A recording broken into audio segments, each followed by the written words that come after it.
آپ نے جو سوال فرمایا ہے کہ آپ فاتحہ کا اہتمام کرتے تھے، اب نہیں کر رہے ہیں۔ پہلی بات آپ کو یہ سمجھنی ہے کہ فاتحہ دلانا ایک مستحب عمل ہے، یہ لڑائی اور جھگڑے کا عنوان نہیں ہونا چاہیے۔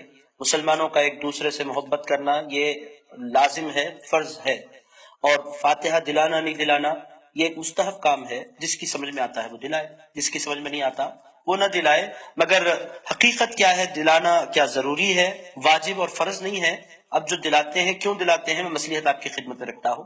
عزیزان گرامی، محترم عزیزان گرامی قدر اور ویورز، میں آپ سے گزارش کروں گا، پہلی بات ہمیں یہ سمجھنی ہے کہ اللہ کے نیک بندوں کو فاتحہ کہتے کس کو، پہلے اس کو آپ سمجھ لیجئے گا۔ فاتحہ کہتے ہیں ثواب کے ایصال کرنے کو، ایصال کہتے ہیں سینڈ کرنے کو، ثواب کے بھیجنے کو فاتحہ ہماری زبان میں کہتے ہیں۔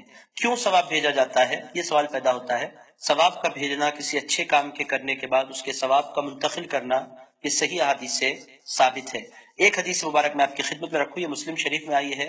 حضور پاک علیہ الصلوۃ والسلام کی خدمت میں ایک صحابی آئے، آ کر انہوں نے عرض کیا، یا رسول اللہ، میری والدہ کا انتقال ہو گیا ہے، میں ان کو ثواب پہنچانا چاہتا ہوں، سرکار میں کیا کروں؟ سرکار نے فرمایا، مدینے کے فلاں علاقے میں پانی نہیں ہے، وہاں ایک کنواں کھدوا دو، اور کنواں اگر تم کھدوا دو گے اور جب تک وہ کنواں استعمال کیا جاتا رہے گا، اس کا ثواب تمہاری والدہ کو ملتا رہے گا۔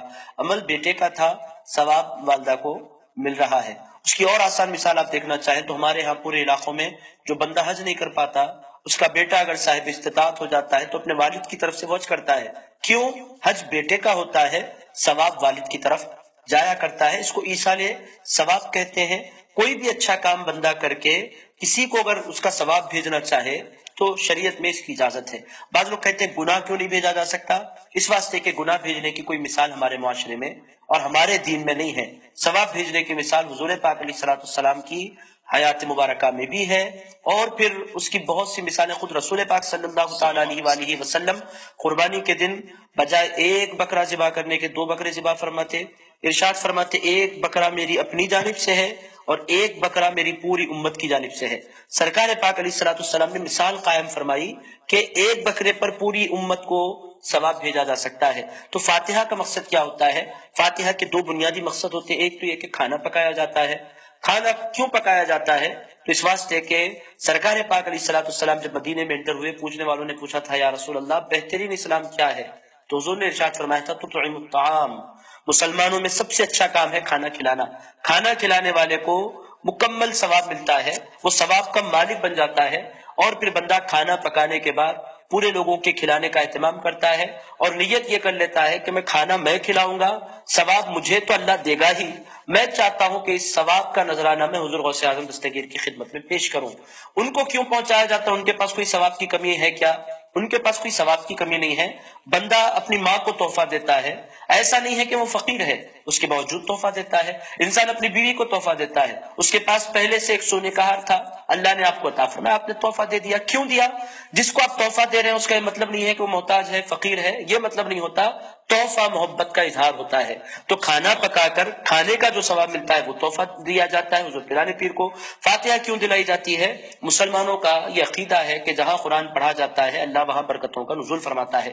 رہی بات کھانے پر غوث اعظم دستگیر کا نام لگ جاتا ہے، ایک بات ہمیشہ ذہن نشین رکھنی چاہیے کہ جب بکرا ذبح کیا جاتا ہے اس پر غوث اعظم دستگیر کا نام نہیں لیا جاتا، اس پر اللہ ہی کا نام لیا جاتا ہے۔ اگر کوئی غوث پاک کا نام لے کر جانور ذبح کرتا ہے، اس کا کھانا حرام ہے، وہ اس کا کھانے والا گناہگار ہو جائے گا، اسلام سے اس کا کوئی تعلق نہیں ہے۔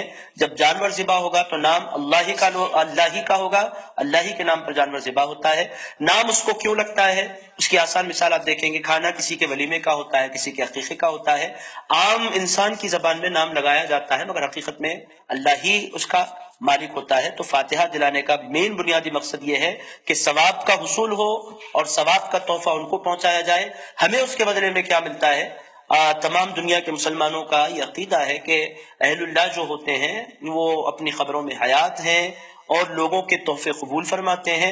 ہم جب انہیں فاتحہ کا تحفہ دیتے ہیں تو بدلے میں وہ ہمیں دعا کا تحفہ دیتے ہیں۔ اس طرح ایک اہل اللہ کی نظر میں ہم آ جاتے ہیں، اور اللہ والوں کی دعاؤں میں آ جانا، ہم محتاج ہیں اللہ والوں کی دعاؤں کے، بس یہ بنیادی کانسیپٹ ہے۔ مگر یہی بات میں پھر آپ کی خدمت میں رکھوں گا، اس کو لڑائی کا کبھی عنوان نہ بنائے۔ آپ کا جی میں آتا ہے دلائے، اگر کوئی نہیں دلاتا نہیں کھاتا تو اس کی اپنی مرضی ہے، فورسفلی کسی کو کھلایا نہیں جا سکتا۔